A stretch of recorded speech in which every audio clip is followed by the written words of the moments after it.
اهلا بيكم في حلقه جديده، وكلامنا النهارده هيبقى عن الكره المصريه. وطالما جبنا سيره الكره المصريه فمفيش غير حاجه واحده بس هي اللي الناس كلها بتتكلم فيها اليومين دول، وهي مش صعود المنتخب لكاس العالم، بل هي عن افلاس نادي الزمالك. الحقيقه ان كل المصايب والتقارير اللي بتحصل دي مش بتصب في خانه الافلاس القانوني الكامل، لكن بتاكد ان الزمالك بيمر بفتره افلاس مالي او افلاس اداري كامل غير مسبوق. يعني ايه الكلام ده؟ يعني فلوس مش موجوده وديون متراكمه وعجز عن سداد الالتزامات الاساسيه في النادي. في حلقه النهارده هنشوف الحكايه من اولها، وايه هي الاسباب اللي خلت ديون نادي الزمالك تتضخم وتتراكم بالشكل ده، وايه هي الضريبه اللي بيدفعها النادي دلوقتي. لما نحلل ازمه نادي الزمالك هنشوف ان الديون دي والتراكمات دي مش بنت النهارده ولا من سنه ولا حتى من اسبوع، بل الحاجات دي من زمان جدا. ولو قسمناها لثلاث اسباب، فاول حاجه هتبقى الديون الخارجيه وقضايا الفيفا. والديون الخارجيه دي مش مجرد ديون عاديه، بل دي احكام وقواضي مع الاتحاد الدولي لكره القدم اللي هو الفيفا، لما النادي ما بيسددش مستحقات او رواتب لاعب او مدرب سابق في الفريق في ميعادها، فبالتالي بتتضاعف العقوبه وبتوصل لمنع قيد.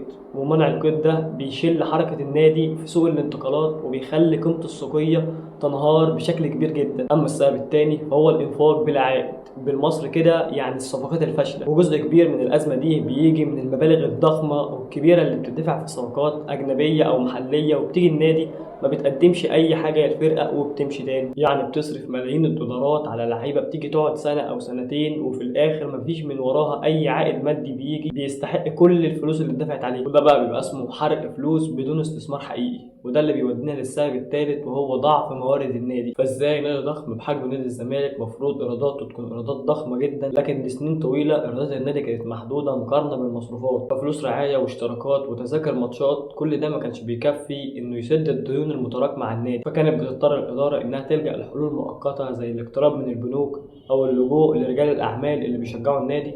وطبعا الحاجات دي ادت لمشاكل اكبر مع رجال اعمال ومع ناس كتير داخل النادي. طب ايه هي بقى الضريبه اللي بيدفعها النادي دلوقتي نتيجه لكل الازمات دي؟ باختصار كده هم ثلاث حاجات، اهمهم رحيل لاعب. فانت ما بقتش قادر تحافظ على لاعيبتك، فبالتالي اللاعب لا اما بيجي له عرض خارجي ويمشي، لا اما بيفسخ عقده ويشتكي النادي، ودي شفناها كتير مع لعيبه كتير. اما الضريبه الثانيه اللي بيدفعها النادي فهي خساره الالقاب. لما ما بيكونش في قيد وما بيبقاش في صفقات، فالنادي بيخسر منافسات كتيره جدا، والمنافسات دي بتؤدي انك بتخسر بطولات مهمه جدا زي بطولة أفريقيا اللي نادي الزمالك غايب عنه من 2002. وبطولة زي دي هي مصدر دخل رئيسي للنادي من حيث شركات رعاية ومن حيث إعلانات كتيرة للفريق. أما السبب الثالث أو الضريبة الثالثة لنادي الزمالك فهي التأثير على الأشخاص نفسهم، والأزمة دي بتأثر على كل موظف وعامل داخل النادي من حيث تأخير صرف المرتبات والمستحقات ليهم، وده بيؤدي للتأثير على الروح المعنوية مش بس للعيبة بل وكمان لكل المنظومة. طب هل في حلول للخروج من النفق المظلم ده للنادي؟ بكل تأكيد نادي الزمالك نادي كبير واسمه وتاريخه مش هيخليه يختفي،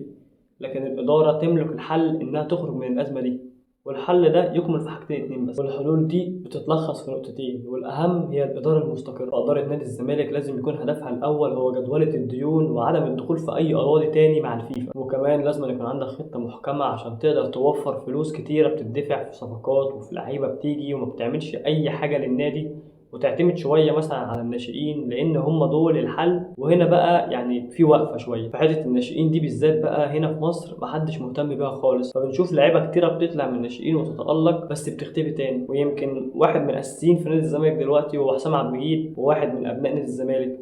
شفنا لعيبه كتير خرجت من اكاديميات حلوه وخرجت من الناشئين وكانت عامله اداء ومستوى كبير. شفنا محمد عبد الله اللي في منتخب الشباب مع النادي الاهلي، وكمان في حتى زي حاتم سكر خرج برضو من ناشئين الزمالك، والناس دي ما تعرفش عنها حاجه مع انه كان مستقبله حلو والراجل كان باين وكان شغال. فدي حته المفروض الانديه تشتغل عليها شويه الفتره الجايه عشان معدومه تماما عندنا في مصر. اما الحل الثاني فهو تفعيل الموارد، فنادي زي نادي الزمالك باسمه وتاريخه المفروض يستغل اسمه بطريقه احسن من كده. فانت ممكن تشتغل على حاجه زي التيشيرتات دي بره في انديه كتيره بتستثمر منها وبيخش لها منها فلوس. عندنا هنا في مصر كل الانديه ما حدش فيهم شغال على حته زي دي. انت نادي كبير، عندك اساطيرك وعندك ناس كتير عدوا على النادي، ممكن تتعمل تيشيرتات باسمهم، تيشيرتات حتى النادي الرئيسيه يبقى ليك ستوري خاص بيك او ستوري رسمي. الحاجات دي معدومه عندنا في مصر ومحدش شغال عليها، مع ان نقطه زي دي ممكن تكون سبب في عقود رعايه كبيره للنادي واعلانات كتيره مع قاعده جماهيريه كبيره لنادي الزمالك.